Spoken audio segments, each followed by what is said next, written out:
Yes, yes, yes, and yes. Thrive Nation, on today's show, we're talking about how to build a successful trade show, how to dominate trade shows, how to make the most dough at the trade show, how to have a trade show that's worth your time. And why I wanted to record today's show is I have 3 clients right now that are doing trade shows today, and all of them are asking the similar questions. And I thought, you know what I should do is I should do a brief deep dive into trade shows. And I'm joined here today with the co-host of the Flyover Conservatives podcast. His name is David Whited. David, welcome on to the Thrivetime show. How are you, sir? I'm great. It's great to be here. So, Dave, I got to ask you, have you ever been to a trade show where you were working the trade show? No, I've never worked at one. You've never worked a trade show? But I crossed over the age marker where they began to become appealing to me, kind of like blue cheese or, something you just wake up one day and like, that smells like dirty socks. I'd like to eat that. Like one day you just wake up and you're like, I like to walk around and look at stuff and have people selling me things. So you've never worked a booth? I've never worked a booth. Are you serious? Yep. Okay, that's the problem that my clients had too. So I'm going to put a lot of notes on today's show of how to do it, but I'm going to kind of go through the basics with you. Then on part 2, we'll really do a deep dive, okay? So normally when you go to a trade show, let's just establish it. I can't believe you've been to them though. Oh yeah. Okay. There's normally about 100 vendors there. Mm-hmm. So your wife, I'm going to get your wife on mic 3 because we like your wife too, okay? You got the Cutco knife guy. You got people selling garage doors and hot tubs. Let's talk about the trade shows. Maybe the last trade show that you went to. Do you remember what the last trade show was that you or your wife went to? The last one was geared more towards like summer stuff, that boats and, more patio things. Like an outdoor, Stacy, was it a home and garden show? Yeah. Okay. It was so much fun. Okay, so these are just rules. If you're taking notes, please do. It's in the show notes as well. So there's normally 100 vendors you're competing with. Mm-hmm. All right? Just about 100. And normally 80 of those vendors, now I want to be very clear, 80 of those vendors are usually sitting down, they're being lazy, somewhere between slothful and bored. On their phones. Yeah, they're on their phones. You walk by the trade show booth and you're almost, you feel like you're interrupting their deep dive into the lineup of the Falcons. Like they're really getting into the Atlanta Falcons. They're trying to finish their fantasy football thing. Right. You feel like maybe you're interrupting maybe she's reading an article from housekeeping or some sort of, and you feel like, wow, this lady's really into the reader's diet. Some people bring novels with them and books, and you're like, man, I'm interrupting her reading of the Star Wars series. Yep. I just inconvenienced them. Yes. Or they'll look up and see it like, hey, can I help you with something? That's like, that you interrupted their process, and you're like, I'm just looking, and I kind of keep going. So here are the rules. 1 is there's normally 100 vendors you're competing with. 2, about 80 are doing nothing, all right? 3 is you'll typically be committing 12-hour days. I'm talking about full days with your team. If you're going to go to a trade show, you're going to send your people to be there for 12 consecutive hours. So Seth Godin, the best-selling author of A Purple Cow, we've had him on our show before. He says he's a marketing expert, best-selling author. He says marketing is a contest for people's attention. So what I'm going to do real quick here, and then again on part 2 of today's show, we're really going to get into all the details of this. I just wanted to test my theories on you, okay? So one of the brands, I won't mention their name, but I'm just going to, this is pre-Christ, by the way, so don't judge me too much, okay? But this was, they were a franchise. And they went to the trade show. There's approximately 100 vendors there. And I said, guys, we got to dominate this trade show. And they said, what to do it? I said, well, here's what we're going to do. Our booth is going to be the tallest booth in the trade show. Everyone's about 10 foot by 10 foot, pipe and drape. We're going to be taller. Second thing we're going to do, we're going to have people wearing a green outfit so they look like aliens. Not creepy aliens, more of a friendly alien, like a neon green alien sort of suit sort of thing. And these people are going to be walking around because our phrase was we're the greenest. The company I worked with was the most environmentally friendly. Okay, makes sense. So we've got people walking around in a full, and I'll show you a visual here, but I won't mention the company's name because I just want to make sure that I'm not sharing any secrets that I'm not supposed to share on today's show. So we're going to look it up here, and just so you can see the guy. And there he is. Yeah. So this guy's wearing this suit, and he's everywhere running around. Like a Blue Man Group, but green. Right, but he's in green. Full. You can't really see his face. His whole body's a green, almost like a green onesie. And he's running around with his onesie, running around. And so the idea is, we had 3 guys in the trade show running around wearing this. You do have to be built kind of right. So everybody would notice him. Right. I don't know that that's a slimming outfit. You'd have to be built. Well, we got 3 rando college guys running around in the green suit. That's good. Okay? That's a good demographic. And on the back of their shirts, so when they wear it, people kind of mess with people, and on the back of they'll tape a sign that says "Kick me." Yep. On their backs, it said, "Follow me for free drinks." Okay, that's appealing. Yeah. So people are seeing there's free drinks, free beverages, and then our booth, which was the tallest, we put ask us about how to get free drinks. Now, if you're at a trade show for, in this case, 3 consecutive days, what booth is everybody going to go to? If you came to a trade show and you as a consumer are going to be there for 3 days at this exhibit, what is the booth that most people are going to at least remember? The one with the drinks. Right, and? The green guys. And? Snacks. And? The tallest. Tallest, yes. And so what happens is people are like, what is this? Because it's almost like a, wow. Even if you're not Mormon, you kind of want to see the temple in Utah, right? Help me understand this. It's like the arch in St. I'm not Louis. picturing it. So everybody, I know what the pipe and drape, the 10-foot walls, and then they got the vinyl wall. Like, what did you do to make it taller? Did you stack them, or did you have a flag or a pole, or how'd you make it? Yeah, what what you do, I'll show you the design here real quick here, so you can kind of get an idea. You could even describe it. Like, I'm not picturing a bigger booth. Well, let me just show the moves. I'll show you a picture. I can't show the people necessarily this photo. I'll try to weave this photo in it. But you see how this right here, you got the pipe, the drape, okay? And I just made you get this, it's trussing, and you rent the trussing, and you crank it up, and so it's taller. You feeling the flow? Yeah, so it's a purchase structure. You're raising it up bigger than everybody else. And then why do I have bistro tables and not chairs, Dave? Well, for one, probably the people working it, there's no opportunity to sit unless they sit on the floor. And read a novel. Right. So the way it works is there's just a 1, 2, 3, 4, 5, and we ran a play. It's an actual diagram, and I would role play with my team about the play. It's the move, okay? This is serious stuff, okay? We got a point guard. Okay. Their job is to distribute the customers to the various members of our team.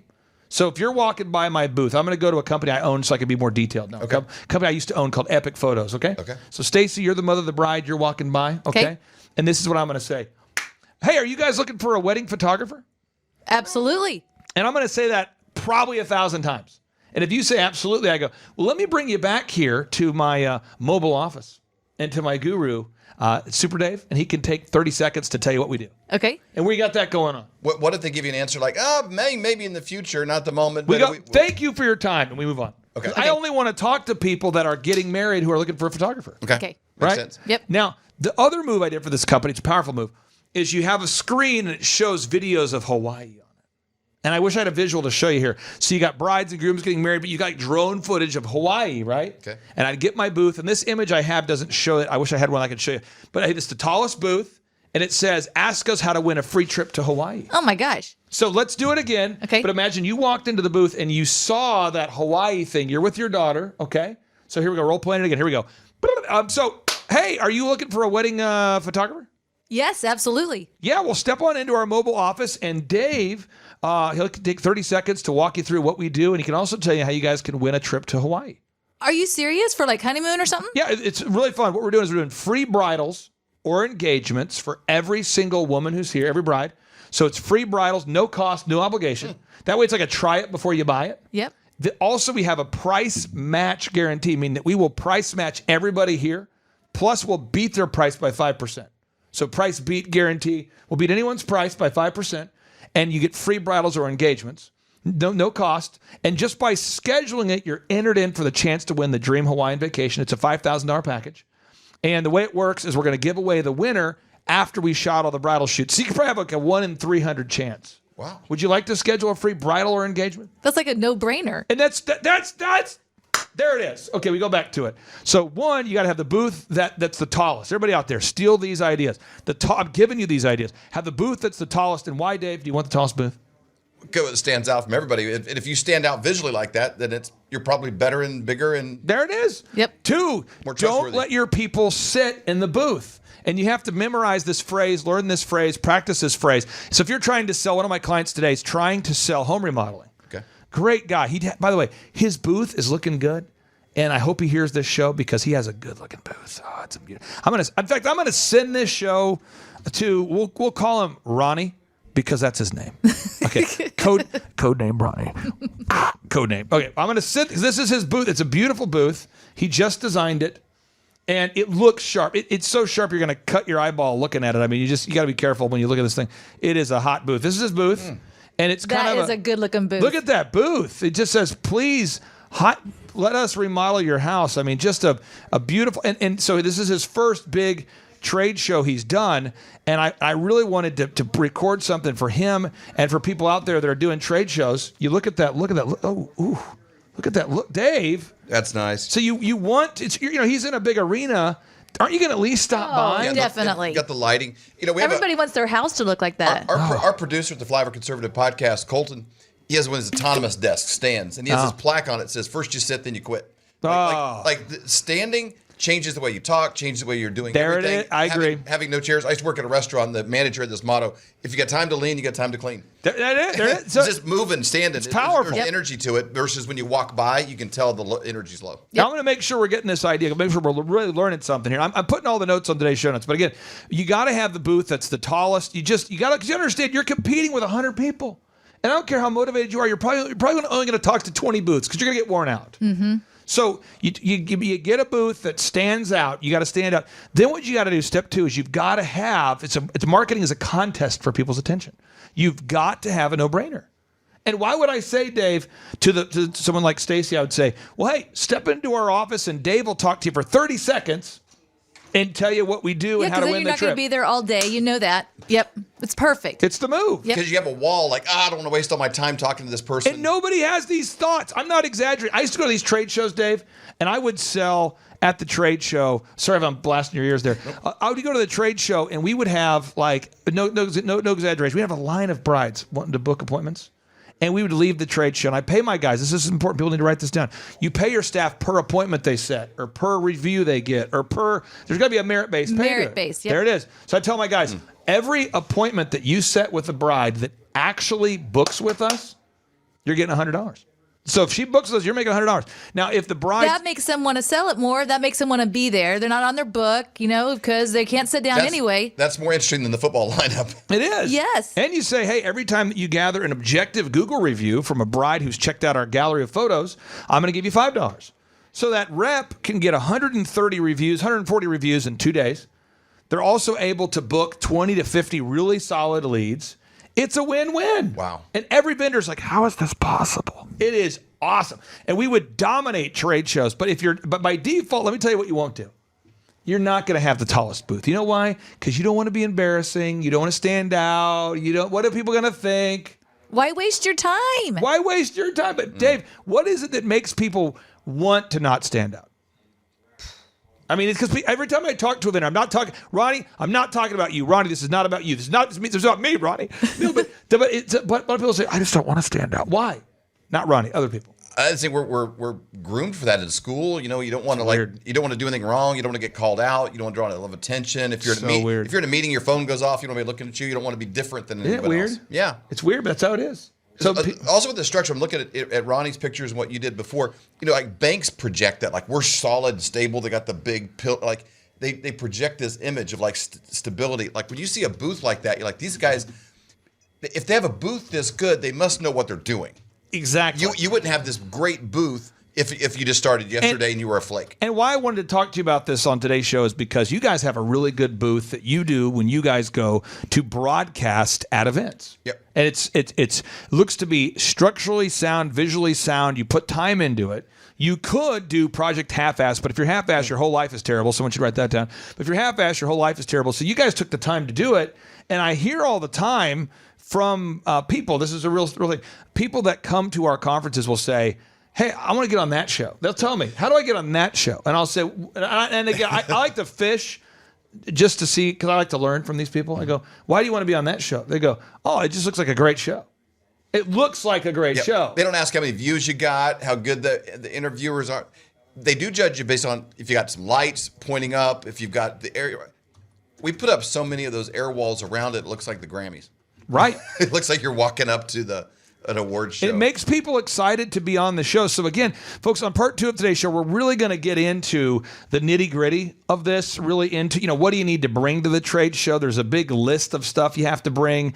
You got to bring linens and bistro tables. And it's a big, my checklist that I would bring to my bridal shows would typically be about 50 points when it's all said and done. I mean, I'm talking about power strip, backup power strip, backdrop, ratchet straps, heavy sandbags. There's a lot. Mm-hmm. But the big thing I wanted to talk about while you two were here, and I wanted to get your final comments on it, then we'll get into part 2 here, is, Stacy, it's like people, they get a trade show booth, and I'm not talking about you, Ronnie. They'll get a trade show booth, and they make a weak booth, and they don't have a strategy, and they go, well, I didn't really get any deals. And I talked to a guy about a year ago, longtime client of mine, great guy, is in Texas. He says to me, man, I said, how much was your trade show? How much did it cost you? He said, well, I spent about $25,000 on my booth. I said, did you get any deals? No. And I'm going, what? And I didn't know he was doing the trade show, so I couldn't prep him for it. He just went. And I'm going, well, did you have the tallest booth? No. Did you have a no-brainer? No. Did you have, were your guys sitting down all day looking at brochures? Yeah. Why? Were you there? Were you there? How did you know? I'm like, because that's what happens by default. You know? Yep. So you got to have a plan coming into it. So as a consumer, what advice would you have for anybody out there who's listening today and they're going, you know what? I do need to make a great trade show booth. What advice would you have as a consumer attending a trade show for anybody out there who's thinking about building a trade show booth? Yeah, I actually have a personal story, though, about that, Clay, with our booth, why we actually created the booth that we have for the events now. We actually played small at the beginning, and very few people actually wanted to come on our show. And we had a nice size show, but we played so small, it didn't look like it was.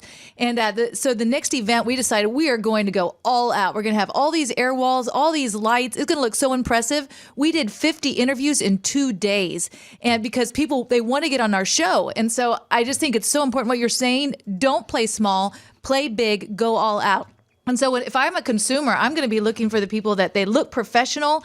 They act like they want me to be there. And like you said, they're not going to be wasting a lot of my time. I love what you said there about, hey, give us 30 seconds. Because when you name that, people are like, okay, I could do that. And then the no-brainer. I mean, all of those things, that's what I would be looking for as a consumer. I used to get excited about it. If we had a trade show on like a Saturday, I would tell my team, we're going to practice, we're going to role play on Thursday night. Oh, yeah. And they're going, you got that crazy eye. What's going on? Like, we're going to role play. And we would role play till the team couldn't get it wrong. Right. Then we would descend like an army. We would have 10 highly trained people show up at the trade show.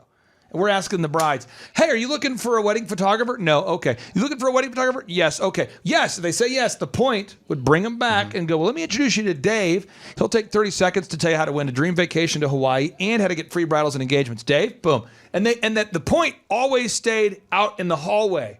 Right? And when you're walking by, they're always right out front.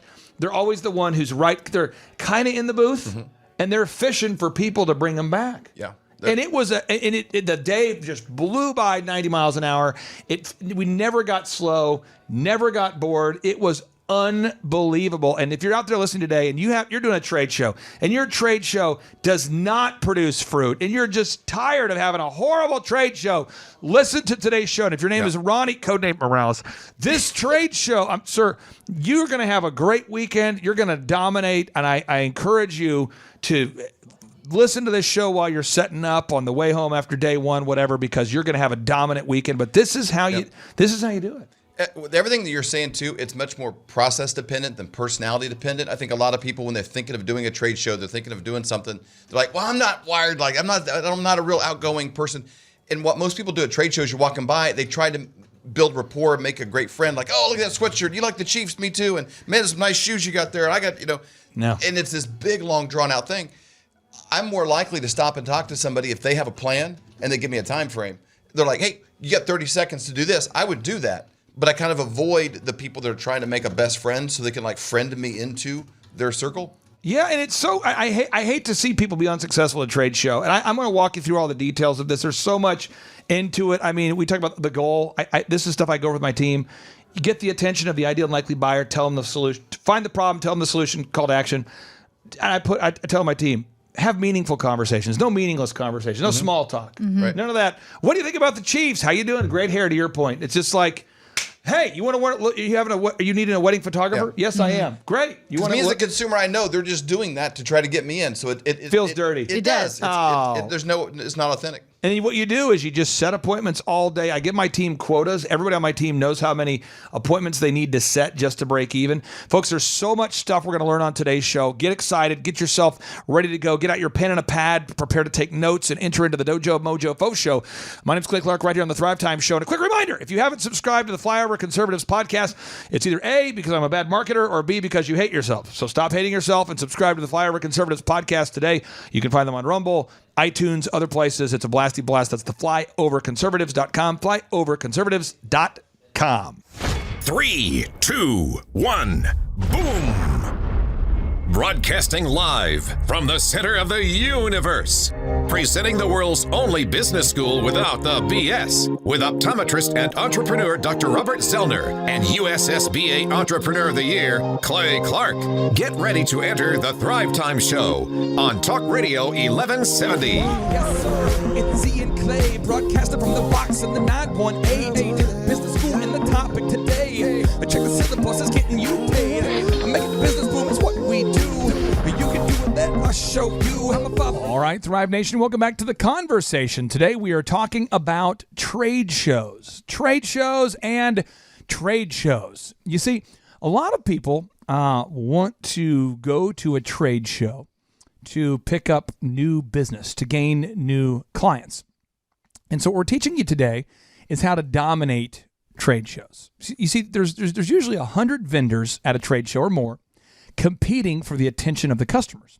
And I would say that at a typical trade show, there might be 80 to 90 of the vendors that are usually just going to be sitting by, lazily sitting down in their booth while dispassionately passing out print pieces and brochures. On their phones. On their phones, right.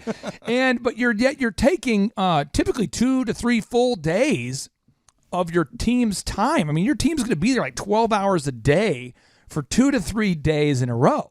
And so if you're going to go to a trade show and invest the time for 2 to 3 of your people to be there all day, I mean, that's a massive commitment of time of your team and resources where you're not doing something else. If you're going to commit that much time to something, you might as well just nail it. And so here are the things that your coach would help you work through that you'd really want to come to grips with and know before you go to the trade show. So one is you want to know the break-even point for the show. Marshall, you need to know the number of deals that you need to have for the show to pay for itself. Why do you have to do that, Marshall? A lot of business owners, they'll go to these trade shows without any clear idea of what a success at the trade show looks like. And so you define what that success is by knowing the number of deals, the approximate profit that you would need to make from all of the deals that you generate from the trade show in order to get to that goal. And you have been to the Dallas Bridal Show. Oh, yeah. Over there, right across the street from the Anatole Hotel and down in the in Dallas area. And you've been there. You've worked in the booth for the companies I've had in the past, DJConnection.com, as well as Epic Photography. You've helped your clients in all different industries to do well at trade shows. But when we went to the trade show in Dallas, the Dallas Market Hall, there was about 250 or 300 vendors, I believe. And you have to stand out, but you also have to know the break-even point. So in your mind, you knew you were trying to book, one bride per hour? Yeah. So one bride per hour. That's kind of the second step is you have to have a quota for each teammate.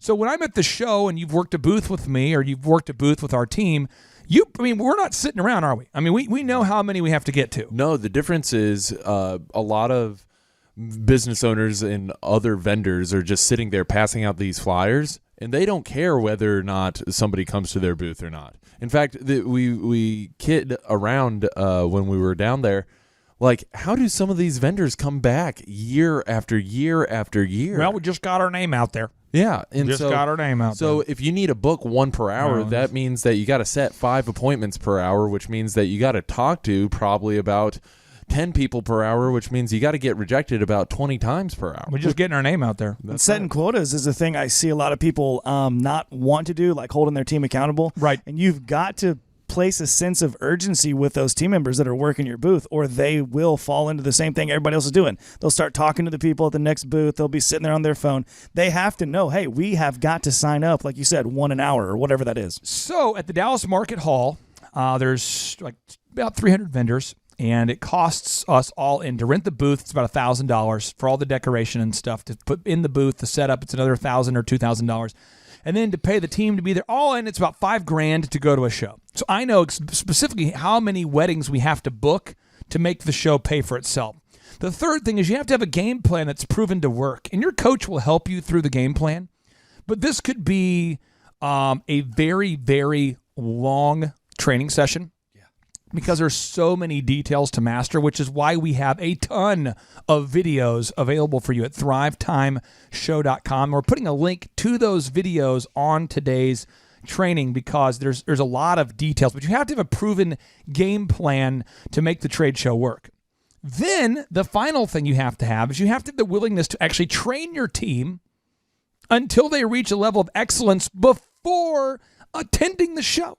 Marshall, you've seen me role play with the team. We're training. We're setting up the system in Tulsa. We're setting up the equipment. We're setting up the trussing. We're rolling out the flooring. We're putting out the bistro tables. We're putting up the TVs. We're taking down the TVs. We're setting up. We're role playing. Marshall, we get to a level of excellence before we've even got outside of our own building, let alone shut up at the trade show. We're not training people at the trade show. We're training people before we get to the trade show. That's right. I've never seen this process take less than 10 hours. Yes. Okay. So you got to ask yourself, when am I blocking off 10 hours of dedicated training for how to talk at the trade show? And so you got to make sure that you're putting this in the schedule. This is training time with your team. Anybody that's going to the show had better be trained. Now, what you have to do before you invest all this time is I'd recommend that you would find the best trade show in your industry. And you would find that by calling the top vendors in the industry and asking them if the show is in fact good. Because there are so many crappy trade shows out there. I would argue that for every 5 trade shows there are, probably 4 are crappy and terrible and should not exist. So you don't want to go to a mobile pop-up flea market. You want to go to a trade show where that it will be populated by your ideal and likely buyers. If your ideal and likely buyers are not there, then there's no point to going. Now, once you get there, you have to get the attention of the ideal and likely buyers. Seth Godin, the best-selling author and the man who sold his company Yo-Yo-Dine to Yahoo for $30 million, once wrote, "You are either remarkable or invisible." So what you want to do at the trade shows, you want to stand out. You want to make sure that you stand out. So I'm going to give you 3 really easy moves you can do. 1, you can make your booth taller than every other booth. I love that move. It works really well. And all you do is you make it taller than every other booth. There's a company called Omni Lighting. That's Omni Lighting. They will rent you all the materials you need. There's also trade show booth companies that will do this for you. Then you put up lights or they are LED lights that shine and get people's attention. That works. Another move you could do is you could have a big sign that says, "We're giving away free lunch or free drinks or free whatever." And people will come to your booth for the free drinks, the free lunch, the free whatever. That's a move. And the third move you can do is you can create kind of a party atmosphere. You can have music playing. You can have your team dressed up a certain way. I've seen fitness companies have men who are built like Arnold Schwarzenegger. I mean, nobody's built like Arnold Schwarzenegger, but people that are extremely muscular, like competitive weightlifters. Tree trunks for arms. Standing in the booth, shirtless, greeting people. I've seen that move.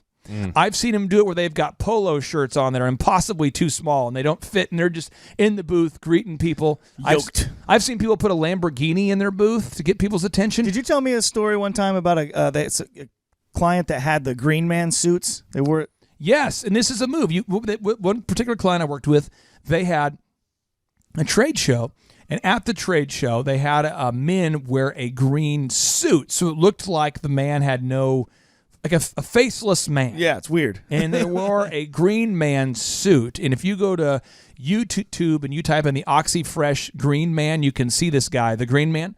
And they had people wearing green suits that were running around the trade show. And it gets everyone's attention when you see a guy who's wearing a full body suit that's green.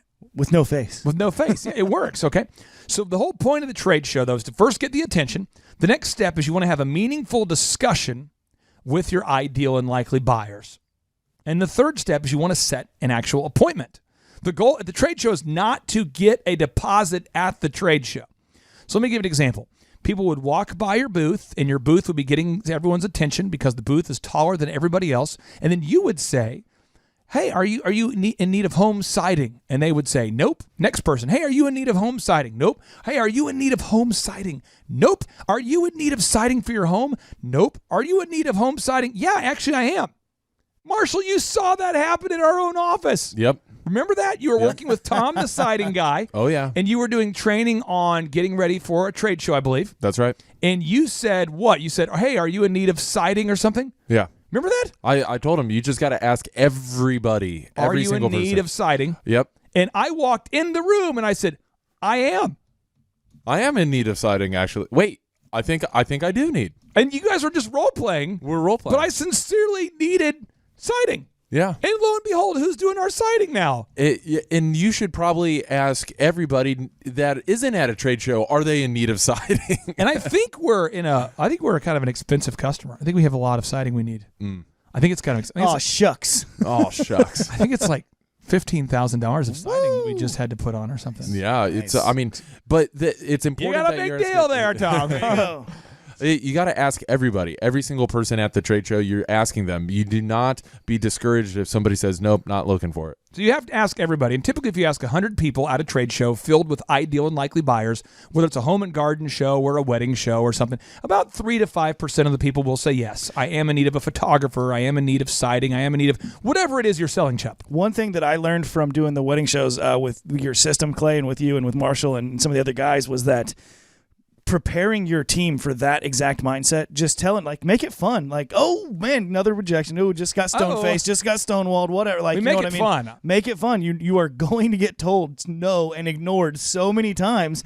It's okay. It's all good. Whenever people said they weren't interested in something, I used to work with the guys as a technique. I said, you ask somebody, hey, are you in need of a photographer? And if they say no, then as a fun way for you to have good therapy, you could say, would you be interested in like, you could just say like free money or something. Were you interested in free money? And if they said yes, they say, sorry, we don't have it.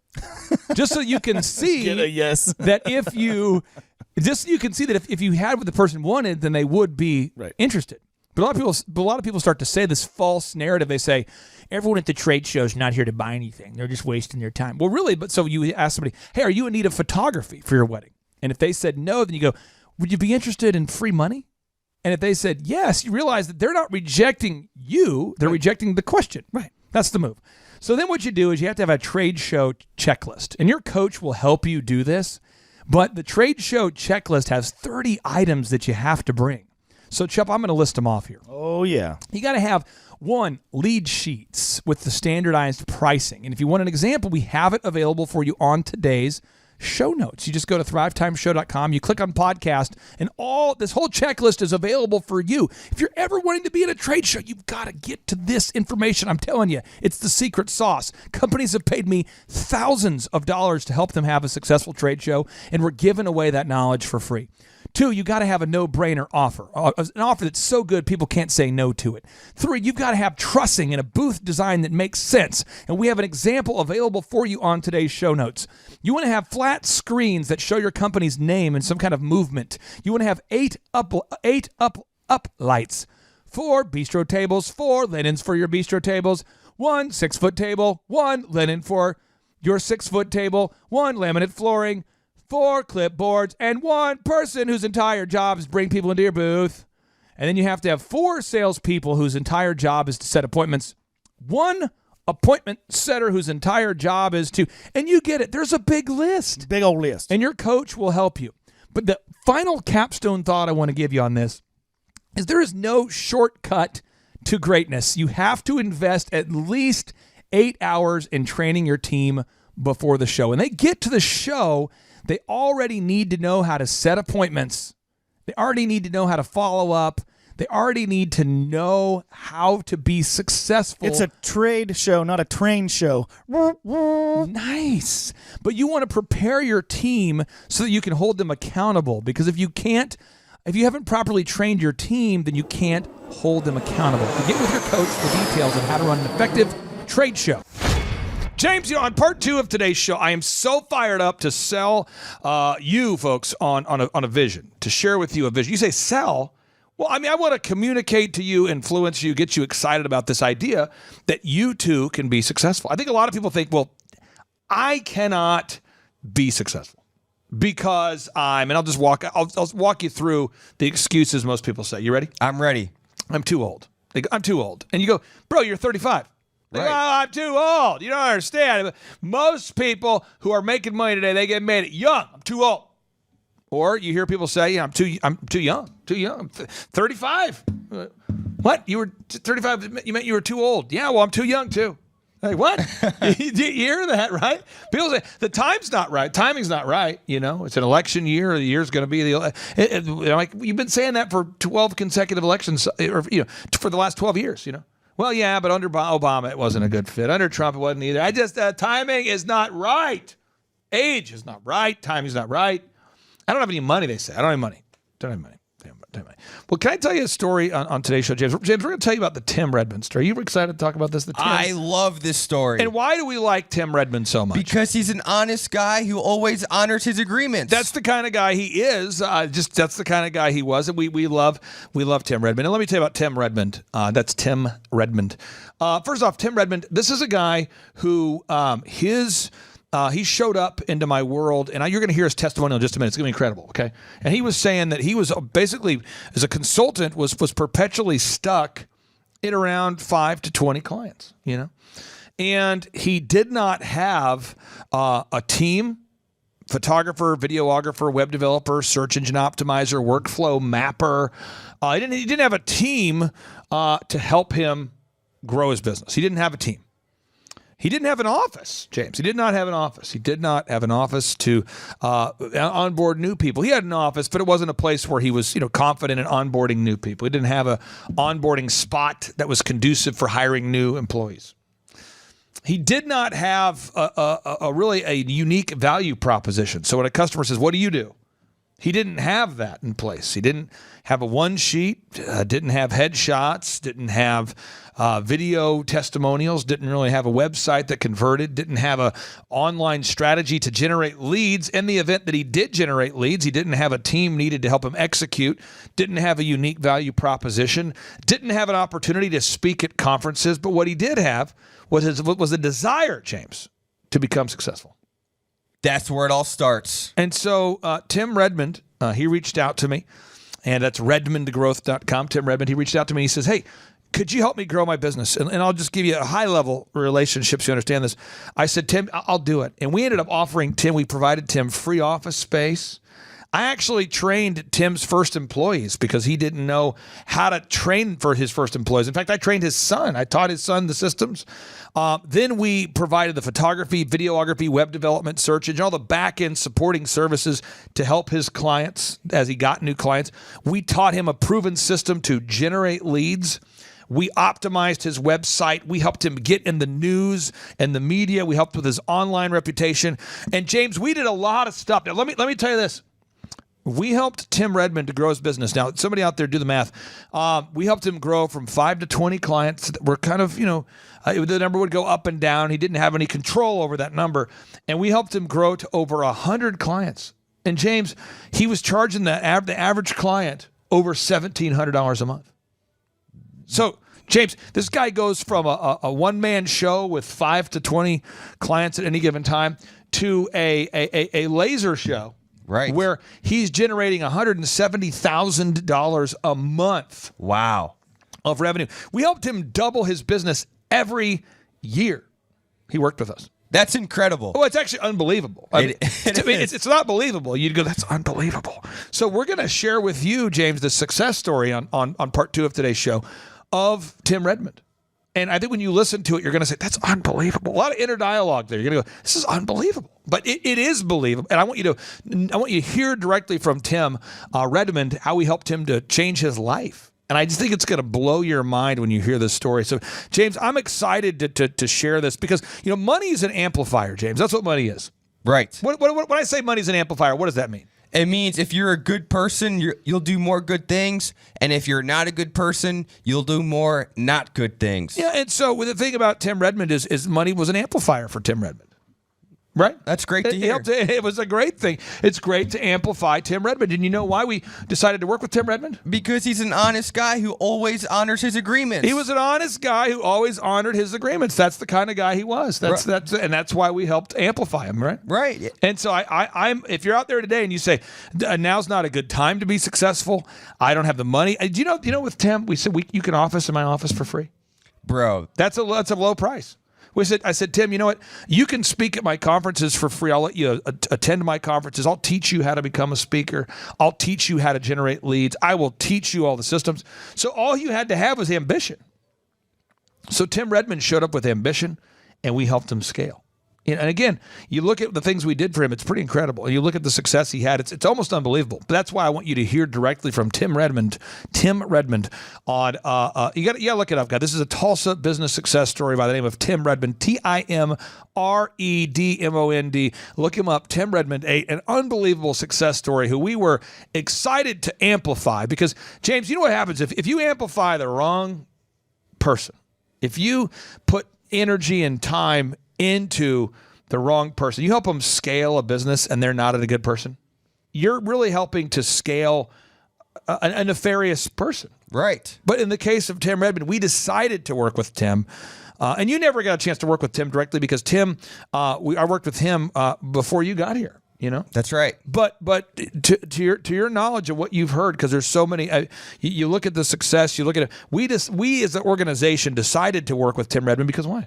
Because he's an honest guy who always honors his agreements. That's Clay. the kind of guy he was, and that's why we worked with him. And I'm so excited for you to hear the Tim Redmond story on part 2 of today's show. James, are you ready to go? I'm ready to go. Here we go. It's the Tim Redmond success story on part 2 of today's show. Then we're followed up with the Ronnie Morales success story. By the way, a great guy. Ronnie Morales is a great guy. Ronnie Morales, also Charles Kolaw Fitness. He is a good guy, and I'm just super excited for you to hear this success story. So without any further ado, here we go. Tim Redmond, welcome on to the Thrivetime Show. How are you, sir? Clay Clark, I am a man that's grateful because of you and for you. You've been an amazing impact in my life. I'll just say that up front. Well, you know, you and I have a unique relationship because, you were my boss for a long time. And then I had the opportunity to work with you as a consultant. And we've been able to work back and forth with each other. Oh, you've been hugely helpful. My life is different because of you.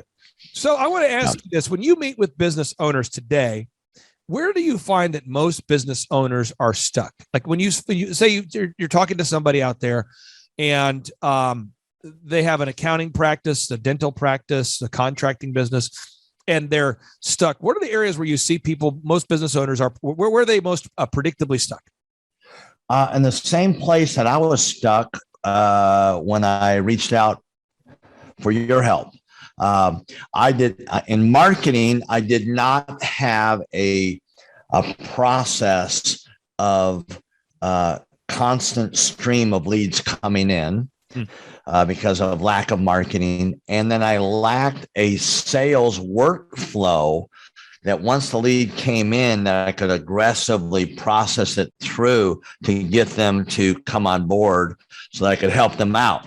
I didn't have those before I started working with you, Clay, and you helped me out with that. And those are probably 2 of the most common problems I run into in consulting our clients. You know, one of the things I like to do, and I like to explain this to clients, is that you have to view your business as a linear workflow, kind of from left to right, like a timeline. Yeah. And so you have to start with fixing your branding. And then after you fix your branding, then you want to fix your marketing. And after you fix your marketing, you fix your sales. And then after your sales, you fix your hiring and firing. And then you fix your accounting. And you just follow down the path. And how often do you find that business owners need help finding good people? That's never been a challenge for me to find, to hire, train, and retain good people, especially during the COVID moments. A lot of people said, well, I can't find good people now.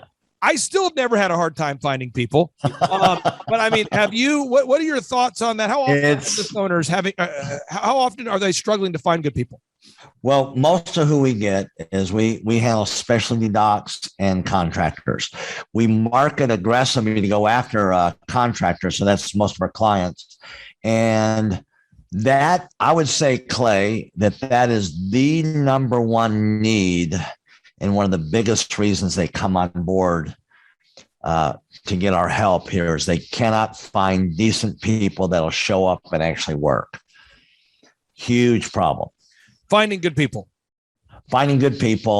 keeping good people, getting people that will actually want to work. Yeah, which that could be defined as a good people. So yeah, it's a huge problem. And I know that with the systems we teach people, they will learn how to hire, inspire, train, and retain great people. And I think people view hiring as like a one-time event, but it's really a process. And I'll give you an example. Harley is a young guy that's a member of your team who I've met him. Right. It's his first day working with you, and he's been a great member of your team and a great guy.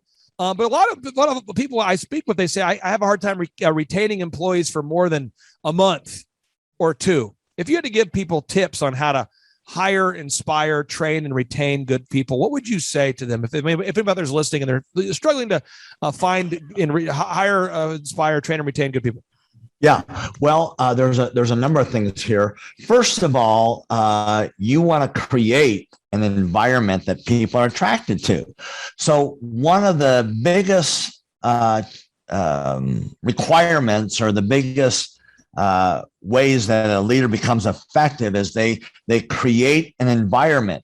Most people respond and react to an environment a lot like a seed. Some grows up, the Bible story about some fell away by the side and by the stones and all that. They didn't grow up very big, but those planted in good soil or a good environment, they're going to grow and they're going to really produce. So number one, you gotta create a good environment for people to join. And if it's reactive and people are yelling and it's just an ego clash, that's not going to attract decent people. Good people are going to leave and they're going to find another place that's got a better environment. Number two is you've got to be really clear on what you want them to do. And we have a lot of clients, Clay, and we've shared many stories together. We've spent many hours together. A lot of folks here just they hire people and they just throw them to the dogs and say, hey, I hope you can figure this out as you go. There's not a training, there's not a clear expectation, and so as a result, they don't know how to win in their job. And there's a lot of people, Clay, that they're dissatisfied because they don't feel like they're winning in their job and they don't know how to win in their job. Tim, at the business conferences that you and I have done, you've actually appeared at a lot of them and you've MC and speak at them. I think one of the things people have enjoyed about those is the ability to ask any questions that they want to ask. And not to be mocked publicly, but to have somebody that actually answers their questions. What are common questions that you get asked by clients as a business consultant? Like if you could just think through sort of the Rolodex, the mental Rolodex of most frequently asked questions. What do people typically ask you? Because I know as a consultant, what I get asked a lot, but I want to get your thing. What are the common questions? Okay. So this is a good question, sir. So most of the time, they're either looking for more leads, or more how to hire more staff. And so what has happened is they've already gone to 2 or 3 or 5 or 7 other marketing firms or hiring firms, and they've been very unsuccessful. And so they come with a lot of frustration. And sometimes they're almost like mad at us to say, well, this is what everybody else said. And I say, well, we're not just a coaching company that tells you what to do.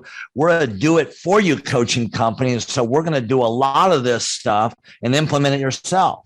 I mean, I still hire your staff to get our SEO there and to keep the websites up to date and to get the marketing, digital marketing straightened up. So, it's really important to be able to deliver something. Can you give me enough leads is a big question, or how are you going to help me find decent people? Because I've been out there and there's nobody else out there. And I said, well, we have a host system that we introduced, but unless you apply this system on a consistent basis, it won't work. Casualness causes casualties, And so those are big questions. Another big question is, how do I get this business off my back? It just seems like I'm stuck as a slave in my business. So how do I get out of this business here? How do I get it to, when I'm working in the business, I want to work on the business and not just in it. Those are some of the common ones. Now, you and your wife just celebrated an anniversary, I believe, correct? Yeah, 33. 33? 33 years, yes. The reason why I bring this up is because, my wife and I, we've been married 21 years, and I find that in the world of business, there's a lot of business coaching platforms, a lot of consulting platforms that exist. And I'm not going to mention the specific names today, but I want to. So instead of mentioning them, I'm just going to pull up video clips to show what I'm talking about here. So I'm not going to mention them. I'm just going to show examples of them. But they have these, and this is not you saying this. This is me saying this. So what they do is they project a world that doesn't exist. Okay, so I'm going to just type this in, and so this would be Ty Lopez, come on.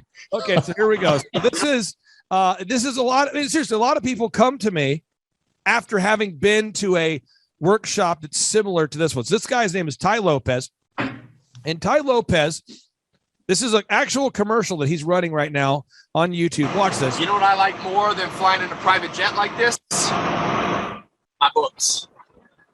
Actually not, but I do bring books with me. Okay, now I don't know, and maybe I have a different world.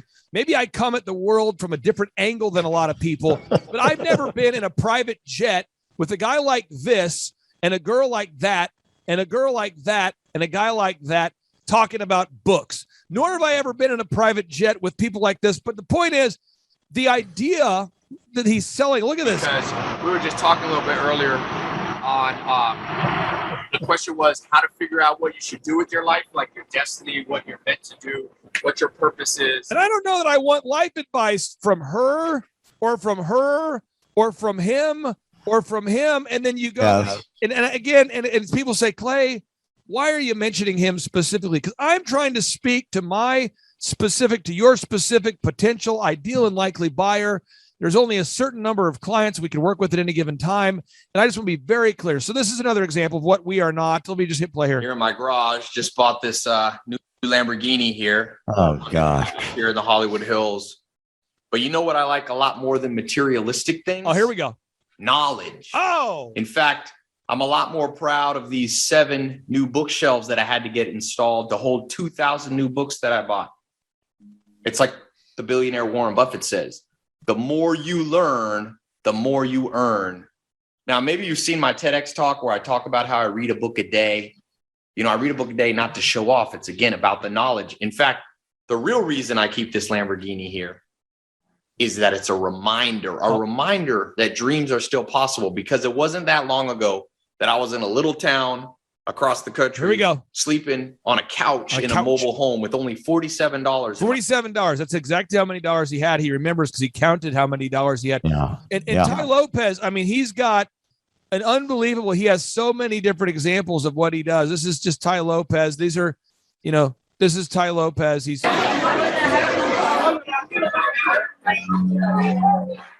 a lot of people, when they think of consulting, that's what they think of. And that's not what we do. We work with dentists, doctors, lawyers, contractors to help them grow their business. So if you had to contrast what you do, Tim, as a consultant, you know, that I've had the honor of working with for basically a decade. I'm hugely grateful to you. Yeah. How would you describe what you do versus that of which Ty Lopez does? Because again, if when you say business consultant or business coach, immediately people picture Ty Lopez due to his shameless jet-based marketing. Well, I've got some similarities to Ty in that I do have some books. I actually read them. Oh, and I read them next to a super attractive woman, which is my wife. And but that's about as far as it goes. I know I'm not supposed to say bullshitter, but he's the biggest bullshitter on the internet. I'm sorry. And I think you'll have to probably beep that out. But what we do is we are an outcome focused company. And so we measure our success. You know, the client has to be happy, but we really look at what are the numbers. We have the sales, we got net profit, we have gross profit, gross profit and cost of goods sold. We have that.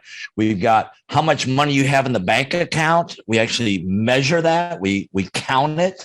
And so it's the big difference here is, can you count and visibly and tangibly see the results of the coaching? And if you can't, kick us out and get rid of us and find hire Ty Lopez. Please don't hire him. No, and you've been married for 33 years, and I mean this because I'm not saying that you're a marriage guru. Nor am I saying I'm a marriage guru. What I'm saying though is that you really want to look at the fruit of the lives of the people that you're listening to, because if you look at Ty Lopez and who he's hanging around with and what he's all about, if that's what you want in your life, then maybe you pursue that. But I call that lifestyle jackassery. It's fake. It's smoking. Jackassery. Didn't you find his address as being in the middle of some cow pasture in England or somewhere? I did look up the address that he was using at one point led you to an abandoned warehouse district there. So Tim, Okay. We've got listeners from all over the country that tune into this show. Good. And they're always taking notes. If you had to give the listeners one final pro tip or one final thought before we let you go, what would that be? What would that statement be you want to share with the listeners? I would say that create a cadence in your business, and you do that by having a daily planning that you do, and then every week you touch every aspect of your business, meaning a meeting, an accountability meeting with whoever's in charge of whatever you're looking over. You visit that aspect of the business. Like for accounting, that's going to be Monday at 1:00. For sales, that's going to be Tuesday and Thursday and Friday. We have specific times where we touch every aspect of our business. And so creating a cadence in your business is creating this predictable pattern of making sure your business is on track and you're addressing issues as they go. Tim, I appreciate you carving out time to be here. That's Tim Redmond from RedmondGrowth.com. That's RedmondGrowth.com. He's a beautiful man, a great American. Tim Redmond, thank you for allowing me to interview you today, Thank sir. you, Clay. And we will talk to you later. Take care. Very good. Awesome. If we go back 8 years ago, think about the number of clients you had back then versus the number of clients you have now. As a percentage, what has been the growth over the past 8 years, do you think? We got to inspire somebody out there who just doesn't have the time to listen to their calls. So Clay, it's like I would go up and down from about $10,000 a month up to about $40,000, but it's up and down roller coaster. And so now we've got it to where we're in excess of 100 clients. That's awesome. And so I would have anywhere from 5 clients to 20 clients on my own with networking, but I had no control over it. I didn't. Without the systems, you're going to be victimized by your own business. For somebody out there who struggles with math, if you, let's say that your average number of clients was 30 and you go to 100, as a percentage, what is that? I have doubled every year since working with you. So I've doubled in clients, I've doubled in revenue every year. It's 100% growth every year I've worked with. Now, so I'm looking, we've been good friends 7-8 years, and I've got doubled 5 times. Which is just incredible. I mean, the first time you do it, that's one thing, but when you do it repeatedly, yeah, I mean, that's unbelievable. We're working our Blessed Assurance off this year to double. We're planning on doubling again. We're incorporating some new things in there to really help us do it, but we are going to double again this year. I started coaching, but it would go up and down, Clay. That's when I came to you, as I was going up and down, and I wanted to go up and up instead of up and down. And so that's when it needed a system. So creating a system is you have nailed down specific steps that you're going to take no matter how you feel, no matter the results. You lean into them and you do them regardless of what's happening. You lean into them and it will give you X number of leads. You follow up with those leads, turns into sales. Well, I tell you, it's if you don't have a script and you don't have a system, then every day is a whole new creation. You're creating a lot of energy just to figure out what are you going to do. Right. And the best executives, Peter Drucker is a father of modern management. He said, the most effective executives make one decision a year.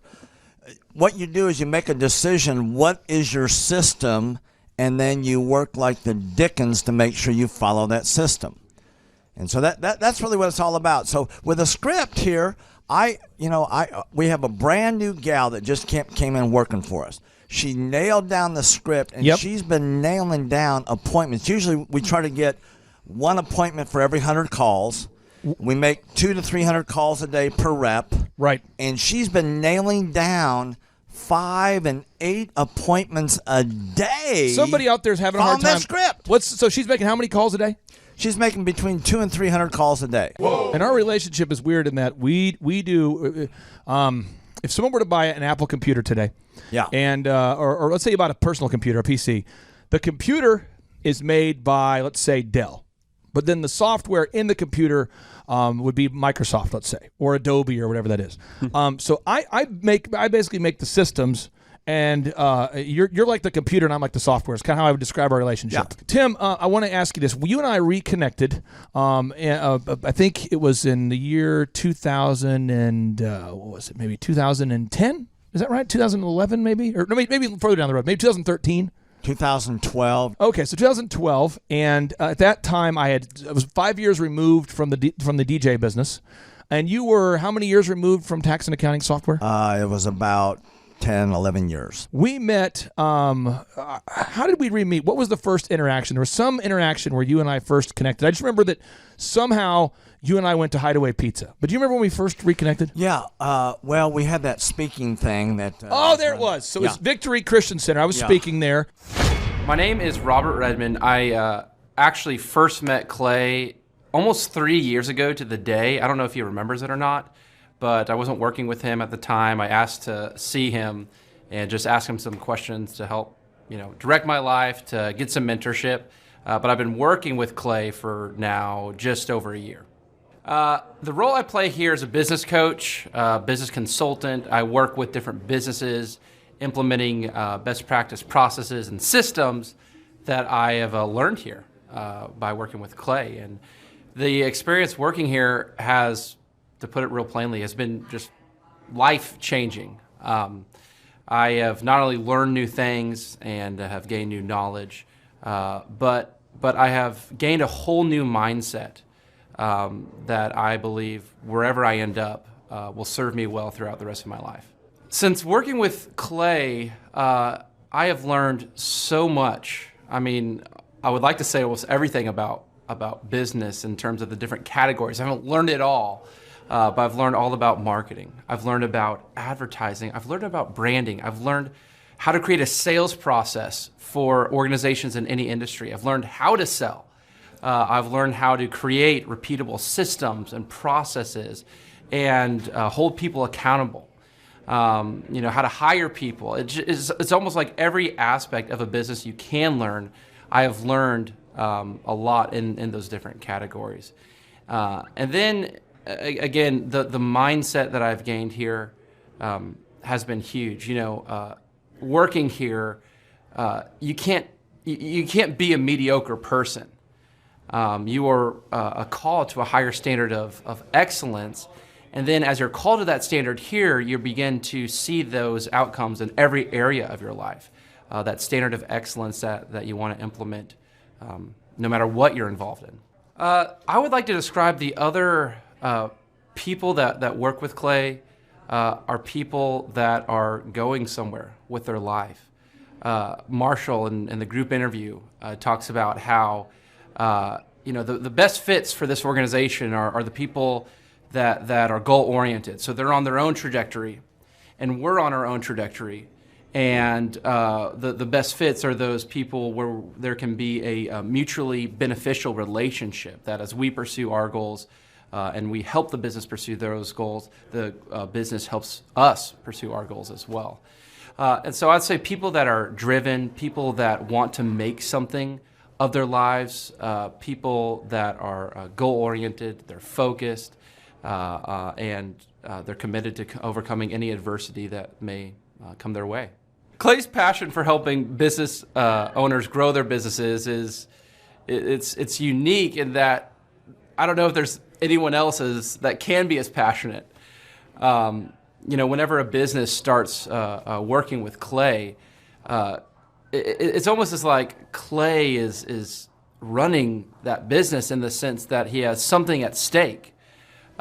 He's just serving them, They're one of his clients, but it's as if he is actively involved in the business. Whenever they have a win, he's posting it all over his social media. He's shouting it across the room here at Thrive. He's sending people encouraging messages. He can kind of be that life coach and business coach in terms of being that a motivator and that champion for people's businesses. It's again unique because there's no one else I've seen get so excited about and passionate about other people's businesses. The kind of people that wouldn't like working with Clay are people that are satisfied with mediocrity. People that want to get through life by just doing enough, by just getting by. People who are not looking to develop themselves, people who are not coachable, people who think that they know it all and they're unwilling to change.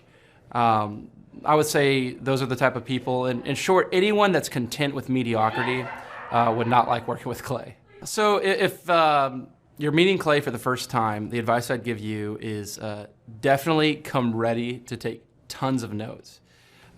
Every time Clay speaks, he gives you a wealth of knowledge that you don't want to miss. I remember the first time that I met Clay, I literally carried a notebook with me all around. I was looking at this notebook the other day, actually. I carried a notebook with me all around, and I just took tons of notes. I filled the entire notebook in about 3 or 4 months, just from being around Clay, following him, and learning from him.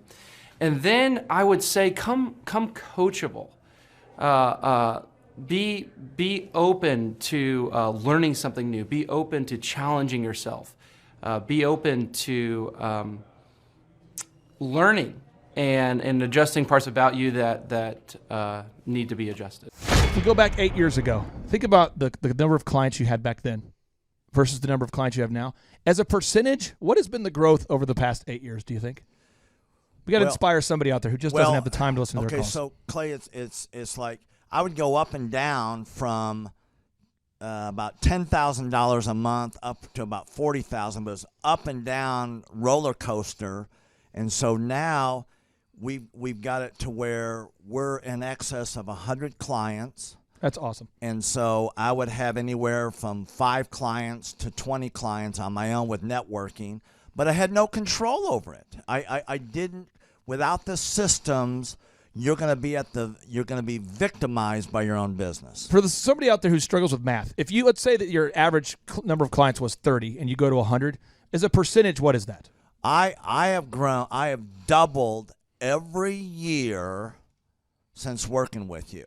So I've doubled in clients, I've doubled in revenue every year. It's 100% growth every year I've worked with. Now, so I'm looking, we've been good friends 7-8 years, and I've got doubled 5 times.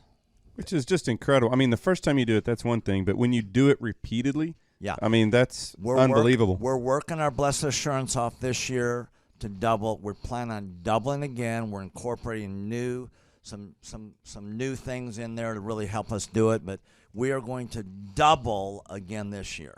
I started coaching, but it would go up and down, Clay. That's when I came to you, as I was going up and down, and I wanted to go up and up instead of up and down. And so that's when it needed a system. So creating a system is you have nailed down specific steps that you're going to take no matter how you feel, no matter the results. You lean into them and you do them regardless of what's happening. You lean into them, and it will give you X number of leads. You follow up with those leads, turns into sales. Well, I tell you, it's if you don't have a script and you don't have a system, then every day is a whole new creation. You're creating a lot of energy just to figure out what are you going to do. Right. And the best executives, Peter Drucker is a father of modern management. He said the most effective executives make one decision a year. What you do is you make a decision, what is your system, and then you work like the Dickens to make sure you follow that system. And so that's really what it's all about. So with a script here, we have a brand new gal that just came in working for us. She nailed down the script, and she's been nailing down appointments. Usually we try to get one appointment for every 100 calls. We make 200 to 300 calls a day per rep. Right. And she's been nailing down 5 and 8 appointments a day. Somebody out there is having a hard time. That script. So she's making how many calls a day? She's making between 200 and 300 calls a day. Whoa. And our relationship is weird in that we do. If someone were to buy an Apple computer today, and or let's say you bought a personal computer, a PC, the computer is made by, let's say, Dell, but then the software in the computer would be Microsoft, let's say, or Adobe or whatever that is. So I basically make the systems. And you're like the computer, and I'm like the software. It's kind of how I would describe our relationship. Yeah. Tim, I want to ask you this. You and I reconnected. I think it was in the year 2000 and what was it? Maybe 2010. Is that right? 2011, maybe, or no, maybe further down the road. Maybe 2013. 2012. Okay, so 2012, and at that time I was 5 years removed from the DJ business, and you were how many years removed from tax and accounting software? It was about 10, 11 years. We met, how did we re-meet? What was the first interaction? There was some interaction where you and I first connected. I just remember that somehow you and I went to Hideaway Pizza. But do you remember when we first reconnected? Yeah. Well, we had that speaking thing that... there it was. So it was Victory Christian Center. I was speaking there. My name is Robert Redmond. I actually first met Clay almost 3 years ago to the day. I don't know if he remembers it or not. But I wasn't working with him at the time. I asked to see him and just ask him some questions to help, direct my life, to get some mentorship. But I've been working with Clay for now just over a year. The role I play here is a business coach, business consultant. I work with different businesses, implementing best practice processes and systems that I have learned here by working with Clay. And the experience working here has, to put it real plainly, has been just life-changing. I have not only learned new things and have gained new knowledge, but I have gained a whole new mindset that I believe wherever I end up will serve me well throughout the rest of my life. Since working with Clay, I have learned so much. I mean, I would like to say almost everything about business in terms of the different categories. I haven't learned it all. But I've learned all about marketing. I've learned about advertising. I've learned about branding. I've learned how to create a sales process for organizations in any industry. I've learned how to sell. I've learned how to create repeatable systems and processes and hold people accountable. How to hire people. It's almost like every aspect of a business you can learn. I have learned a lot in those different categories. And then, again, the mindset that I've gained here has been huge. Working here, you can't be a mediocre person. You are a call to a higher standard of excellence, and then as you're called to that standard here, you begin to see those outcomes in every area of your life. That standard of excellence that you want to implement, no matter what you're involved in.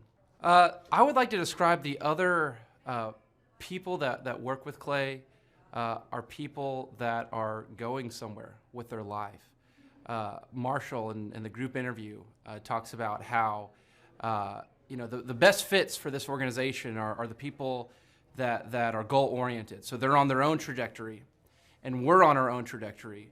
And the best fits are those people where there can be a mutually beneficial relationship, that as we pursue our goals and we help the business pursue those goals, the business helps us pursue our goals as well. And so I'd say people that are driven, people that want to make something of their lives, people that are goal-oriented, they're focused, and they're committed to overcoming any adversity that may come their way. Clay's passion for helping business owners grow their businesses it's unique in that I don't know if there's anyone else that can be as passionate. Whenever a business starts working with Clay, it's almost as like Clay is running that business in the sense that he has something at stake.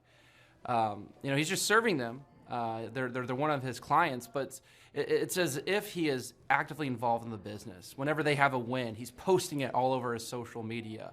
he's shouting it across the room here at Thrive. He's sending people encouraging messages. He can kind of be that life coach and business coach in terms of being that a motivator and that champion for people's businesses. It's again unique because there's no one else I've seen get so excited about and passionate about other people's businesses. The kind of people that wouldn't like working with Clay are people that are satisfied with mediocrity. People that want to get through life by just doing enough, by just getting by. People who are not looking to develop themselves, people who are not coachable, people who think that they know it all and they're unwilling to change. I would say those are the type of people. In short, anyone that's content with mediocrity would not like working with Clay. So if you're meeting Clay for the first time, the advice I'd give you is definitely come ready to take tons of notes. Every time Clay speaks, he gives you a wealth of knowledge that you don't want to miss. I remember the first time that I met Clay. I literally carried a notebook with me all around. I was looking at this notebook the other day, actually. I carried a notebook with me all around, and I just took tons of notes. I filled the entire notebook in about 3 or 4 months, just from being around Clay, following him, and learning from him. And then I would say, come coachable. Be open to learning something new. Be open to challenging yourself. Be open to learning and adjusting parts about you that need to be adjusted. Well, Thrive Nation, we have an opportunity all the time. We have so many wonderful people that go to thrivetimeshow.com and they reach out to us to schedule a 13-point assessment. We also have a lot of people that go to thrivetimeshow.com and they schedule a free 13-point assessment, and they're not a good fit. Because I only work with diligent doers. I only work with people that are willing to actually implement the proven systems that Dr. Zellner and I both teach and implement in our own companies. So people say, I do want to grow my business 7 times faster. I do want to reduce my working hours. I do want to increase my time freedom and my profits. I think we're all in agreement that that's a good thing. However, we can only help people that are willing to put the work in. And on today's show, we're joined by a man by the name of Ronnie Morales. His company is moralesbrothers.net. I hold him in high regard because he and his family-owned business, they actually are growing. I would call it dramatically. When you look at this, Inc. magazine right now shows that 96% of businesses fail. Inc. magazine says 96% of businesses fail. That's not good. Whereas this guy's business isn't growing by 10%. It isn't growing by 20%. It is growing dramatically. But again, if Ronnie Morales had filled out the form and had scheduled a consultation and wasn't willing to actually implement what we were teaching, it would all be for naught. So I'm excited for you to meet somebody who I would consider to be a diligent doer. He's based in Richmond, Texas. And without any further ado, Ronnie Morales, welcome onto the Thrivetime Show. How are you, sir? Hey, I'm doing great. Thanks, Clay. Hey, so how did you first hear about us? How did you hear about the Thrivetime Show? I listened to your Thrivetime Show podcast for those 7 years, and I was learning so much. I was like, man, I got to give this guy a try. So you listened to our podcast 7 years ago? Yeah. Really? 7 years. Do you remember the first podcast you listened to 7 years ago? I don't remember. I listened to so many of them. Okay. I listened to, more than once. Now, when you're listening to the podcast, I try to feature clients on the show so that there's real people really doing it, really implementing the systems. When did it occur to you that you might want to, go ahead and fill out the form at thrivetimeshow.com and schedule a consultation? I got to the point where I just needed to take the next step. And I've been in coaching before, like group coaching and different things like that. But I just felt like everybody on your show was making tremendous changes in their business. And coming from you and Dr. Z, I felt like y'all had the experience. And it didn't matter if it was, because I've been used to doing construction, like peer groups and construction coaching, where it's contractors only. Well, I felt like, you know what? I need somebody business minded to help me grow this. I don't necessarily need a group of just contractors. I needed somebody that knows the business part of it. And what kind of growth have you had since you began working with us as far as a percentage? Do you know a percentage or what kind of growth? Yeah, so we had about a 57% increase from last year's first quarter to this year's first quarter. So that was huge for us, and personal growth too. I honestly, just as a business leader and team member here in my company, I've grown a lot to be a better leader. Learn how to delegate better, learn how to get these 15-minute huddles started every morning, and it's just been great. I'm just continue to learn, and I can't wait to keep moving forward. Well, people always ask me, they say, what's the most important part of business consulting? And that would be, to me, like asking a baker, what's the most important ingredient in a cookie? I mean, is it the flour? Is it the sugar? Is it the eggs? I would say if you take out any one of those core ingredients, you're going to have a weird tasting cookie.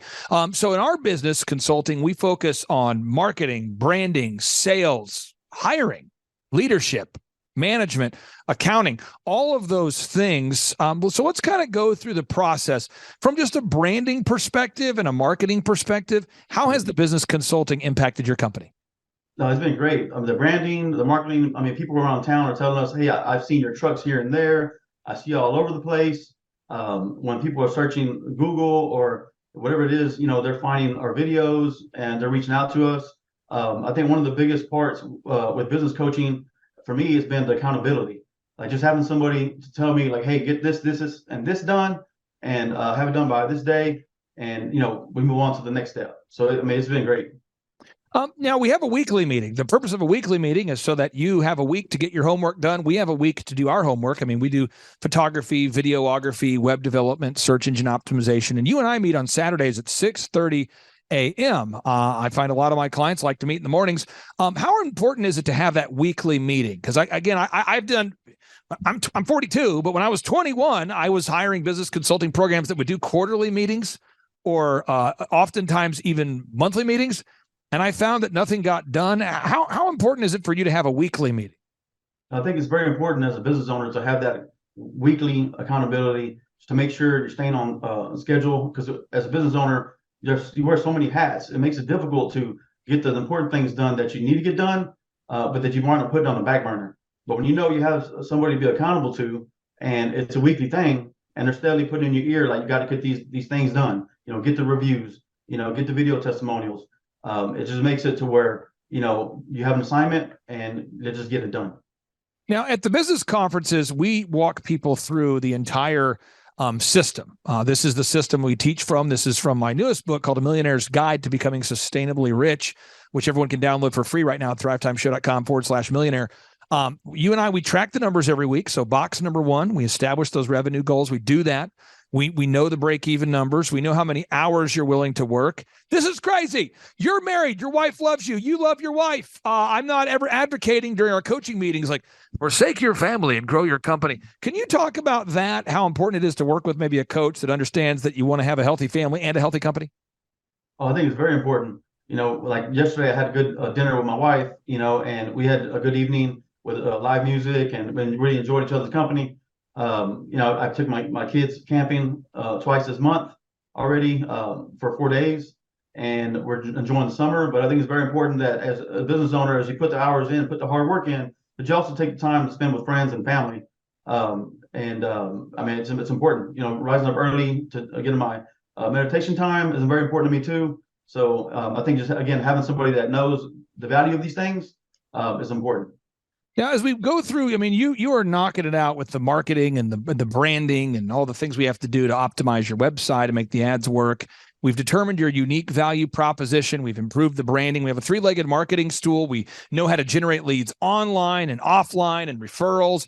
The sales process, and I'm not picking on you, but I mean this, you're like a super humble guy. So I feel like that the sales process was something that once you learned the proven process, you kind of took to it right away. But I think a lot of contractors don't want to come across as too aggressive or too passive or too whatever. And I feel like the sales process of your team really doing a good job of calling all the leads, and the calls are recorded for quality assurance. I feel like that's been a big needle mover for you. Maybe I'm wrong. I'd love to get your thoughts on that. Yeah, no, it's been great. I had my own way before I joined your team. I had my own way of sales, and what I thought was working really wasn't working. And at first I put up a wall, but once I was opened up to the why you do it the certain ways you do it, it really opened up more ways to be more successful. You know, with the call scripts, with the recorded calls. We're still tweaking scripts and things like that, but it's like an ongoing process. But it's been great, and I think that it has helped us a lot. We call our leads back right away, within hours, a few hours, most of the time, and it's just important. And we've gotten a lot of leads, and where I needed to hire my first sales employee. And now we're working on more of the systems, creating these repeatable systems and managing a larger group of people in that daily huddle. Can you talk? I hammer all my clients that it's so important to have a daily huddle with your team, to huddle with your team every morning and to have a weekly staff meeting. Could you talk about the importance of implementing these human resource strategies for managing people and what impact that's had for your company? Yeah, so the impact of daily huddles have for my company is that it brought the team together. All of our employees, which is 17 of us full time, it's brought us all together to where we're getting to see each other in the mornings and grow together. We start off with some wins, keep it brief. We go over company updates. Then we go over all our projects and we ask like, how's that client doing? Is the project on schedule? But it helped us a lot with the daily interruptions with, hey, so what's going on here? And these questions that could be answered in the morning. So they learn to answer these important questions in the morning so that there's less interruption throughout the day. Now, the final two areas I wanted to cover here is, there's so much to growing a company, and that's what we talk about on our weekly coaching calls. But building a sustainable and repetitive weekly schedule, like every week we're doing the group interview. Every week we're gathering objective reviews from clients. Every week we're gathering before and after images. Every week you're gathering testimonials from your happy clients. You have to do this stuff every week. It's like a garden. You got to pull the weeds every week. Could you talk about the importance of having these human resource systems in place where you do these systems every week so it's, proactive as opposed to reactive, doing these same things over and over? Yeah, I think it's important to do it every week and repeat them so that things don't fall through the cracks. And if you get too relaxed on not doing it, or you go 2-3 weeks without listening to recorded calls or whatever it may be, you start to slack off a little bit. The next thing you know, you're in trouble. And now you're putting out another fire that wouldn't have been there if you would have been on track and keeping up with the systems and processes. So just doing it repeatedly helps with building that system. Everybody knows it's this day at this time. Our morning huddles are every day from 7:07, last 15 minutes. And it's everybody knows to be there. And it's just been great. Now, final two questions for you. People out there that maybe want to do business with you, they're hearing about you. Again, it's very hard to gather objective Google reviews if people don't like you. It's very hard to gather video testimonials if people don't like the work you do. What's your website, and how do people, go ahead and get a hold of you if they're looking to hire you guys for maybe a big project? Yeah, so our website is moralesbrothers.net. And you can definitely just fill out our get in touch form to reach out to us. And I personally will actually be in touch with you and have a conversation with you. And for anybody out there that's contemplating coming to one of our workshops or scheduling a free 13-point assessment, what word of encouragement or what advice would you have for anybody out there? Well, I would say don't wait any longer. Jump in, because if I would have jumped in 7 years ago, I would have been in a whole different place today. So I guarantee you would be. I'll say this though, and I'm not prophetic. I'm saying you're on pace. You're on pace to have a business that's going to be about 5 times larger than what it was when I first met you. And I say that because the first thing you see is the leads coming in, and you start to see new teammates joining your team, and you're building that foundation for success. And I totally see you guys going to a great place right now. So I wish I would have met you earlier. That's my only complaint. But that's Ronnie Morales. Ronnie, I really appreciate you. I'll give you the final word. What do you want to say to everybody out there that's maybe contemplating taking their business to the next level? Like I said, guys, don't wait any longer. Reach out to Clay and the team, do your assessment, and be a diligent doer. Amen to that. Ronnie Morales, take care, sir. Have a great day. Thank you. Bye. The number of new customers that we've had is up 411% over last year. We are Jared and Jennifer Johnson. We own Platinum Pest and Lawn and are located in Owasso, Oklahoma. And we have been working with Thrive for business coaching for almost a year now. Yeah. So what we want to do is we want to share some wins with you guys that we've had by working with Thrive. First of all, we're on the top page of Google now. Okay. I just want to let you know what type of accomplishment this is. Our competition, Orkin, Terminex, they're both $1.3 billion companies. They both have 2,000 to 3,000 pages of content attached to their website. So to basically go from virtually non-existent on Google to up on the top page is really saying something. But that's come by being diligent to the systems that Thrive has, by being consistent and diligent on doing podcasts and staying on top of those podcasts to really help with getting up on with their listing and ranking there with Google. And also, we've been trying to get Google reviews, asking our customers for reviews. And now we're the highest rated and most reviewed pest and lawn company in the Tulsa area. And that's really helped with our conversion rate. And the number of new customers that we've had is up 411% over last year. Wait, say that again. How much are we up? 411%. Okay, so 411% we're up with our new customers. Amazing. Right. So not only do we have more customers calling in, we're able to close those deals at a much higher rate than we were before.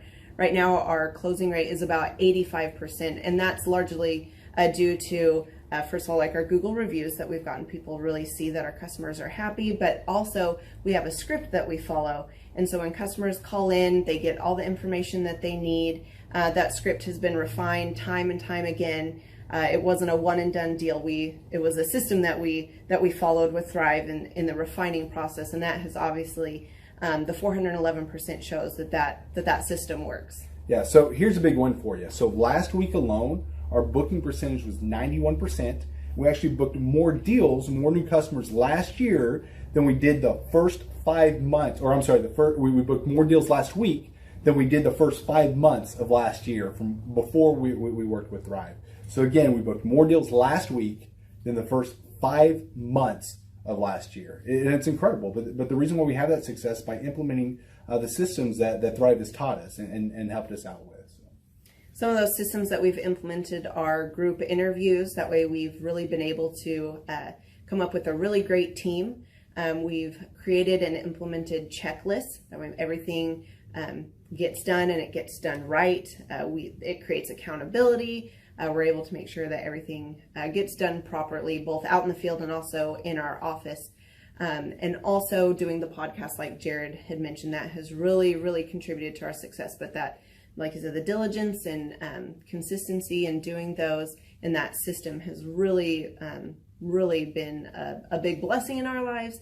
And also, it's really shown that we've gotten the success from following those systems. Yeah. So before working with Thrive, we were basically stuck. Really no new growth with our business. And we were in a rut and we didn't know. The last 3 years, our customer base had pretty much stayed the same. We weren't shrinking, but we weren't really growing either. Yeah, and so we didn't really know where to go, what to do, how to get out of this rut that we're in. But Thrive helped us with that. They implemented those systems. They taught us those systems. They taught us the knowledge that we needed in order to succeed. Now it's been a grind. Absolutely, it's been a grind this last year. But we're getting those fruits from that hard work and the diligent effort that we're able to put into it. So again, we were in a rut. Thrive helped us get out of that rut. And if you're thinking about working with Thrive, quit thinking about it and just do it. Do the action, and you'll get the results. It will take hard work and discipline, but that's what it's going to take in order to really succeed. So we just want to give a big shout out to Thrive, a big thank you out there to Thrive. We wouldn't be where we're at now without their help. Hi, I'm Dr. Mark Morrow. I'm a pediatric dentist. Through our new digital marketing plan, we have seen a marked increase in the number of new patients that we're seeing every month, year over year. 1 month, for example, we went from 110 new patients the previous year to over 180 new patients in the same month. And overall, our average is running about 40 to 42% increase month over month, year over year. The group of people required to implement our new digital marketing plan is immense, starting with a business coach, videographers, photographers, web designers. Back when I graduated dental school in 1985, nobody advertised. The only marketing that was ethically allowed in everybody's eyes was mouth-to-mouth marketing. By choosing to use the services, you're choosing to use a proven turnkey marketing and coaching system that will grow your practice and get you the results that you're looking for. I went to the University of Oklahoma College of Dentistry, graduated in 1983, and then I did my pediatric dental residency at Baylor College of Dentistry from 1983 to 1985. Hello, my name is Charles Kolaw with Kolaw Fitness. Today I want to tell you a little bit about Clay Clark and how I know Clay Clark. Clay Clark has been my business coach since 2017. He's helped us grow from 2 locations to now 6 locations. We're planning to do 7 locations in 7 years and then franchise. And Clay has done a great job of helping us navigate anything that has to do with like running the business, building the systems, the checklists, the workflows, the audits, how to navigate lease agreements, how to buy property, how to work with brokers and builders. This guy is just amazing. He's this kind of guy has worked in every single industry. He's written books with like Lee Crockrell, head of Disney, with the 40,000 cast members. He's friends with like Mike Lindell. He does Reawaken America tours, where he does these tours all across the country, where 10,000 or more people show up to some of these tours. On the day-to-day, he does anywhere from about 160 companies. He's at the top. He has a team of business coaches, videographers, and graphic designers and web developers, and they run 160 companies every single week. So think of this guy with a team of business coaches running 160 companies. So in the weekly, he's running 160 companies. Every 6 to 8 weeks, he's doing Reawaken America tours. Every 6 to 8 weeks, he's also doing business conferences where 200 people show up, and he teaches people a 13-step proven system that he's done and worked with billionaires, helping them grow their companies. So I've seen guys from startups go from startup to being multimillionaires, teaching people how to get time freedom and financial freedom through the system. Critical thinking, document creation, putting it into organizing everything in their head to building into a franchisable, scalable business. Like one of his businesses has like 500 franchises. That's just one of the companies or brands that he works with. So amazing guy. Elon Musk kind of like smart guy. He kind of comes off sometimes as socially awkward, but he's so brilliant, and he's taught me so much. When I say that, like Clay is like, he doesn't care what people think when you're talking to him. He cares about where you're going in your life and where he can get you to go. And that's what I like most about him. He's like a good coach. A coach isn't just making you feel good all the time. A coach is actually helping you get to the best you. And Clay has been an amazing business coach. Through the course of that, we became friends. I was really most impressed with him is when I was shadowing him one time. We went into a business deal and listened to it. I got to shadow and listen to it. And when we walked out, I knew that he could make millions on the deal, and they were super excited about working with him. And he told me, he's like, I'm not going to touch it. I'm going to turn it down, because he knew it was going to harm the common good of people in the long run. And the guy's integrity just really wowed me. It brought tears to my eyes to see that this guy, his highest desire was to do what's right. And anyways, just an amazing man. So anyways, impacted me a lot. He's helped navigate anytime I've got nervous or worried about how to run the company, or navigating competition and an economy that's like, I remember we got closed down for 3 months. He helped us navigate on how to stay open, how to get back open, how to just survive through all the COVID shutdowns, lockdowns. I'm Rachel with Tip Top Canine, and we just want to give a huge thank you to Clay and Vanessa Clark. Hey guys, I'm Ryan with Tip Top Canine. Just want to say a big thank you to Thrive 15. Thank you to Make Your Life Epic. We love you guys, we appreciate you, and really just appreciate how far you've taken us. This is our old house, right? This is where we used to live a few years ago. This is our old neighborhood. See? It's nice, right? So this is my old van and our old school marketing, and this is our old team. And by team, I mean it's me and another guy. This is our new house with our new neighborhood. This is our new van with our new marketing, and this is our new team. We went from 4 to 14, and I took this beautiful photo. We worked with several different business coaches in the past, and they were all about helping Ryan sell better and just teaching sales, which is awesome, but Ryan is a really great salesman. So we didn't need that. We needed somebody to help us get everything that was in his head out into systems, into manuals and scripts, and actually build a team. So now that we have systems in place, we've gone from 1 to 10 locations in only a year. In October 2016, we grossed 13 grand for the whole month. Right now it's 2018, the month of October. It's only the 22nd. We've already grossed a little over 50 grand for the whole month, and we still have time to go. We're just thankful for you, thankful for Thrive and your mentorship, and we're really thankful that you guys have helped us to grow a business that we run now instead of the business running us. Just thank you times 1,000. The Thrivetime Show. 2-day interactive business workshops are the highest and most reviewed business workshops on the planet. You can learn the proven 13-point business systems that Dr. Zellner and I have used over and over to start and grow successful companies. I mean, we get into the specific steps on what you need to do to optimize your website. We're going to teach you how to fix your conversion rate. We're going to teach you how to do a social media marketing campaign that works. How do you raise capital? How do you get a small business loan? We teach you everything you need to know here during a 2-day, 15-hour workshop. It's all here for you. You work every day in your business, but for 2 days you can escape and work on your business and build these proven systems so now you can have a successful company that will produce both the time freedom and the financial freedom that you deserve. You're going to leave energized, motivated, but you're also going to leave empowered. The reason why I've built these workshops is because as an entrepreneur, I always wish that I had this. And because there wasn't anything like this, I would go to these motivational seminars, no money down, real estate, Ponzi scheme, get motivated seminars, and they would never teach me anything. It was like you went there and you paid for the big chocolate Easter bunny, but inside of it, it was a hollow nothingness. And I wanted the knowledge, and they're like, oh, but we'll teach you the knowledge after our next workshop.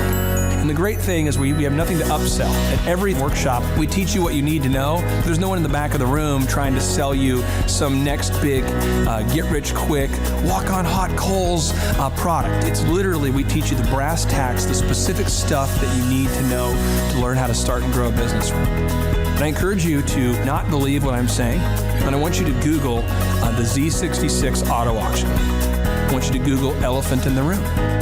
Look at Robert Zellner and Associates. Look them up and say, are they successful because they're geniuses, or are they successful because they have a proven system? When you do that research, you will discover that the same systems that we use in our own business can be used in your business. Come to Tulsa, book a ticket, and I guarantee you it's going to be the best business workshop ever, and we'll even give you your money back if you don't love it. We've built this facility for you, and we're excited to see you.